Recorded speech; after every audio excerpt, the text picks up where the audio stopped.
തെരഞ്ഞെടുപ്പൊക്കെ അത്യാവശ്യം നല്ല രീതിയിൽ നമുക്ക് പൂർത്തിയായിട്ടുണ്ട്. അപ്പോൾ ഇനി അതിൻ്റെ റിസൾട്ടിന് വേണ്ടിയിട്ട് നമ്മുടെ സ്ഥാനാർത്ഥികളും പ്രവർത്തകരും നാട്ടുകാരും എല്ലാം നമ്മൾ വെയിറ്റ് ചെയ്യുകയാണ്. അപ്പം അതുമായിട്ട് ബന്ധപ്പെട്ടിട്ട് നാളെയാണ് നമ്മുടെ വോട്ടെണ്ണൽ. അതുമായിട്ട് ബന്ധപ്പെട്ടിട്ട് നമുക്ക് പെരിന്തൽമണ്ണ പോലീസ് സ്റ്റേഷനിൽ അല്ലെങ്കിൽ പെരിന്തൽമണ്ണ കൗണ്ടിങ് സെൻറ്ററിൽ നമുക്ക് കുറേ നിർദ്ദേശങ്ങൾ നമുക്ക് നാട്ടുകാരോടും അല്ലെങ്കിൽ പ്രവർത്തകരോടും ഒക്കെ പറയാനായിട്ടുണ്ട്. നമുക്ക് തെരഞ്ഞെടുപ്പാണ്, ആഘോഷമാണ്, അതെല്ലാം നമുക്ക് അനുവദനീയമാണ്. പക്ഷേ ചില കാര്യങ്ങളിൽ പാർട്ടി പ്രവർത്തകരാണേലും നാട്ടുകാരാണേലും ഒക്കെ ശ്രദ്ധിക്കാനുള്ള കാര്യങ്ങൾ ഞങ്ങൾക്ക് മേലിൽ നിന്നുള്ള നിർദ്ദേശമുണ്ട്. അത് നമുക്ക് എല്ലാവരെയും ഒന്ന് അറിയിക്കുന്നതിന് വേണ്ടിയിട്ടാണ് നമുക്കിങ്ങനെ ഒരു സാഹചര്യത്തിലേക്ക് നമ്മൾ വന്നത്. അതിലൊന്ന് പ്രൊസഷനുകൾ, അതായത് ആഘോഷങ്ങൾ, ഇപ്പോൾ റിസൾട്ട് അറിഞ്ഞതിന് ശേഷമുള്ള ആഘോഷങ്ങൾ, മറ്റുള്ള കാര്യങ്ങളൊക്കെ നടത്താം. പക്ഷേ പൊതുജനങ്ങൾക്ക് ശല്യം ഉണ്ടാകുന്ന രീതിയിൽ റോഡ് തടസ്സപ്പെടുത്തുന്നതിനോ അല്ലെങ്കിൽ പടക്കം പൊട്ടിക്കുന്നതിനോ ഒക്കെ ഉള്ള ഒരു സാഹചര്യം ഉണ്ടാകാനായിട്ട് പാടില്ല എന്ന് പറഞ്ഞിട്ടുണ്ട്. കാരണം ഈ ഇപ്പോഴത്തെ ഇതാണ് പൊതുജനങ്ങൾക്ക് തടസ്സം ഉണ്ടാകുക, അല്ലെങ്കിൽ ഇപ്പോൾ ശബരിമല സീസണാണ്, ശബരിമല വണ്ടികൾ തടയുക. നാളെ വീക്കെൻഡാണ്, വീക്കെൻഡിൽ ആളുകൾ പുറത്തിറങ്ങുന്നതുണ്ട്. അപ്പോൾ പുറത്തിറങ്ങുമ്പോഴത്തേക്കൊക്കെ റോഡ് ഫുള്ളായിട്ട് തടസ്സപ്പെടുത്തി പ്രകടനങ്ങളോ പടക്കം പൊട്ടിയിലോ ഒക്കെ ഉണ്ടെങ്കിൽ കർശനമായിട്ടുള്ള നിയമ നടപടികളുണ്ടാവും.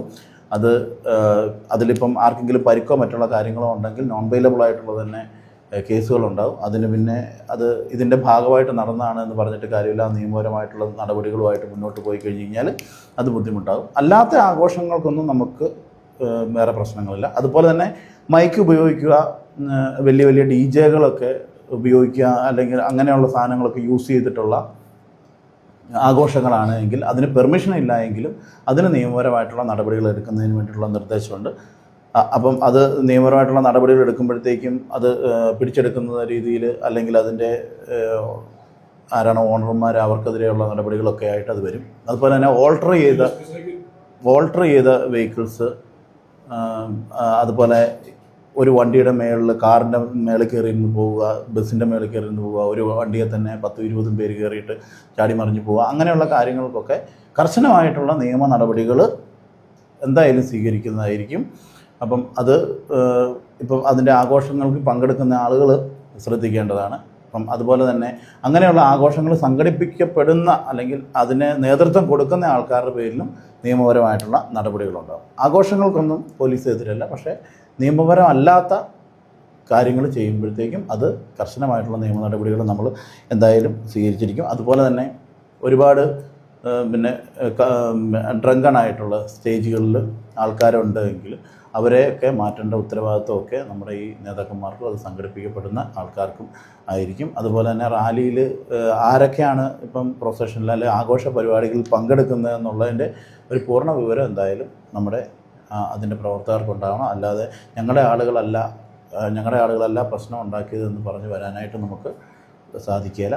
അപ്പം ഇതൊക്കെ ഇല്ല എങ്കിൽ നാളെ അല്ലെങ്കിൽ മറ്റന്നാൾ നമ്മുടെ ആഘോഷ പരിപാടികൾ കഴിയും. പക്ഷേ അതിനുശേഷമുള്ള നിയമപരമായിട്ടുള്ള പ്രക്രിയകൾ ഇത് തുടർന്ന് പോയിക്കൊണ്ടിരിക്കും. അതുകൊണ്ട്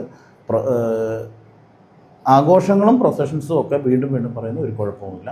പിന്നെ ഇത് നമുക്ക് ജില്ലാ പോലീസിൽ നിന്ന് നമുക്ക് നിർദ്ദേശം വരും. ജില്ലയെമ്പാടും ഒരു ടൈം നിശ്ചയിക്കും. ആ ടൈമിൽ തന്നെ നമ്മുടെ പ്രൊസഷനും ആഘോഷങ്ങളും ഒക്കെ നിർത്തേണ്ടതായിരിക്കും. അപ്പം അതിൻ്റെ ടൈം ഇപ്പം ജില്ലാ പോലീസ് മേധാവി തീരുമാനിച്ചിട്ട് ജില്ലയിൽ മൊത്തം, അല്ലെങ്കിൽ ഇവിടെ നമ്മളൊരു ടൈം പറയും, അടുത്തടുത്ത് വേറെ ടൈം പറഞ്ഞു കഴിയുമ്പോൾ അതൊരു കൺഫ്യൂഷന് ഇടവരും. പക്ഷേ കറക്റ്റായിട്ട് നമ്മളൊരു ടൈം പറയും, അതനുസരിച്ചിട്ട് ഉള്ള പരിപാടികൾ നിർത്തണം.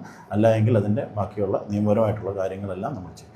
അപ്പം നിയമപരമായിട്ട് എന്ത് കാര്യങ്ങൾ ചെയ്യുന്നതിനും പോലീസ് എതിരല്ല, പക്ഷേ നിയമപരമല്ലാത്ത കാര്യങ്ങൾക്കെല്ലാം പോലീസ് നടപടി ഉറപ്പായിട്ടും ഉണ്ടാവുന്നതായിരിക്കും.